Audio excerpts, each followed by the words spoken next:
Broadway ਤੁਹਾਡੇ ਵਿਦੇਸ਼ ਜਾਣ ਦੇ ਸੁਪਨਿਆਂ ਨੂੰ ਦੇਵੇਗਾ ਹਕੀਕਤ ਦੀ ਉਡਾਨ। नमस्कार दोस्तों, मैं अमरजीत ब्रॉडवे इमिग्रेशन सर्विसेज से। और यूके स्टडी वीजा को लेके क्या चल रहा है सिनारियो 2025 का, कैसे रहेगा 26 के अंदर, क्या रूल्स क्या चेंजेस आपको अफेक्ट करेंगी या नहीं करेंगी, इन सब चीज़ों के ऊपर आज की डिस्कशन रहेगी। तो सबसे पहले हम बात करेंगे 2025 जो अब खत्म होता जा रहा है, जिसके अंदर वीजास जो हैं वो जनवरी इनटेक 2026 के इशू हो रहे हैं। तो कैसा सिनारियो प्रेजेंटली चल रहा है?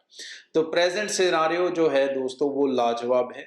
वीजा सक्सेस रेट 100% चल रहा है। ना सिर्फ हमारा, मुझे लगता है बहुत सारे कंसल्टेंट्स का, शायद ही कोई इक्का दुक्का स्टूडेंट होगा जिसको कोई रिफ्यूजल देखना पड़ा हो, पर मुझे नहीं लगता कि ओवरऑल किसी को रिफ्यूजल देखना पड़ा होगा यूके के अंदर।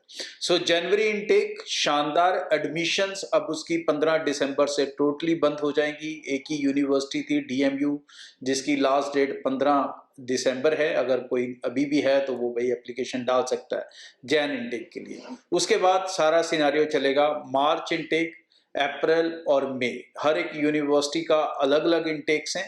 सो मई तक आपके पास कुछ कुछ ऑप्शंस रहेंगी प्रोफाइल्स के हिसाब से। फिर उसके बाद मेजर चलेगा सितंबर इनटेक का एडमिशंस। 2026 के अंदर जो रूल्स हैं वो यही हैं कि भाई विद आइलेट्स विदाउट आइलेट्स दोनों तरीके से आप जा सकते हो। +2 स्टूडेंट भी विदाउट आइल्स जा सकता है, ग्रेजुएशन वाला स्टूडेंट भी मास्टर्स के लिए विदाउट आइल्स जा सकता है, स्पाउस के साथ जा सकते हो। और जो एक चेंज है वो ये है कि जो आपका पोस्ट स्टडी वर्क वीजा है, जो पहले आपको 2 साल का मिलता था, अब जो स्टूडेंट्स जाएंगे उनको मिलेगा 1.5 साल का। तो मात्र 6 महीने का फर्क, मुझे नहीं लगता ये फर्क बहुत बड़ा कोई असर डालेगा। So process almost similar and normal रहेगा। जाने का खर्चा या कॉस्ट की अगर बात कर लें तो अगर आप एक UG स्टूडेंट हैं, 3 साल के डिग्री प्रोग्राम में जा रहे हैं, तो आपकी एम्बेसी की फाइलिंग कॉस्ट तकरीबन, आपका इंश्योरेंस, एम्बेसी फी, प्रायोरिटी फीस, मेडिकल, ये सब खर्चे डाल के तकरीबन 5 लाख के आसपास आती है। अगर आप मास्टर्स कोर्स के लिए जाते हैं ये तकरीबन 2.5 लाख के आसपास आती है। इसमें मेजर कॉस्ट होती है आपके इंश्योरेंस की। इंश्योरेंस डिपेंड करता है आप कितने साल के लिए पढ़ने जा रहे हैं। जितने साल के लिए पढ़ने जाएंगे उतने साल का ही इंश्योरेंस अप्लाई होगा। 1 साल का इंश्योरेंस तकरीबन 1000 पाउंड का है और पाउंड की वैल्यू तकरीबन 120 रुपए के आसपास है। तो 1.25 लाख के आसपास इंश्योरेंस पड़ता है 1 साल। उसके बाद +2 के लिए शानदार ऑप्शंस हैं, जहां पर +2 स्टूडेंट नॉर्मली उसको 3 साल के कोर्स में जाना पड़ेगा। अगर कोई भी कंसल्टेंट आपको 3 साल के कोर्स के लिए भेज रहा है तो मैं आपको रिक्वेस्ट करूंगा कि आप एक बार ब्रॉडवे टीम से जरूर मिलें, क्योंकि यूके के अंदर 2 प्रोग्राम्स हैं जिसके अंदर एक प्रोग्राम के अंदर आप सिर्फ 2 साल में अपनी डिग्री कर सकते हैं, ग्रेजुएशन कर सकते हैं, मतलब आपका 1 साल बचता है, फीस बचती है।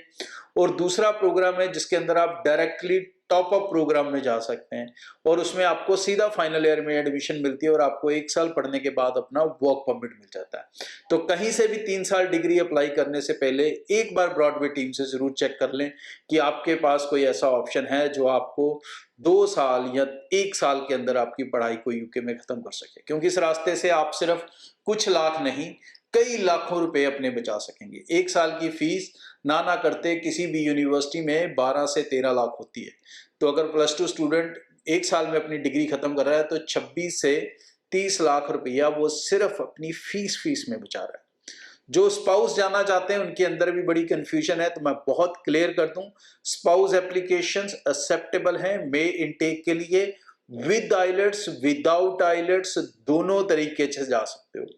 इंग्लिश अच्छी होनी चाहिए। इंटरव्यू होगा यूनिवर्सिटी का, रिसर्च प्रोग्राम्स में बहुत ज्यादा जरूरी होता है। तो अगर आपका इंग्लिश कम्युनिकेशन स्किल अच्छी है तो आप विदाउट आइलेट्स अपनी फैमिली के साथ यूके जाएंगे, जहां स्टूडेंट को मिलेगा पार्ट टाइम वर्क राइट जो नॉर्मल होता है, 1 साल की मास्टर्स होगी और स्पाउस को मिलेगा फुल टाइम वर्क परमिट। और जो बच्चे होंगे उनकी 8th क्लास तक की जो एजुकेशन है वो टोटली फ्री ऑफ कॉस्ट है यूके में। और ब्रॉडवे के साथ अप्लाई कर रहे हो तो उसमें एक और बड़ा फायदा जोड़ देता हूं, आपको सारे पैसे देने हैं वीजा लगने के बाद। Thank you. ब्रॉडवे ਤੁਹਾਡੇ ਵਿਦੇਸ਼ ਜਾਣ ਦੇ ਸੁਪਨਿਆਂ ਨੂੰ ਦੇਵੇਗਾ ਹਕੀਕਤ ਦੀ ਉਡਾਨ।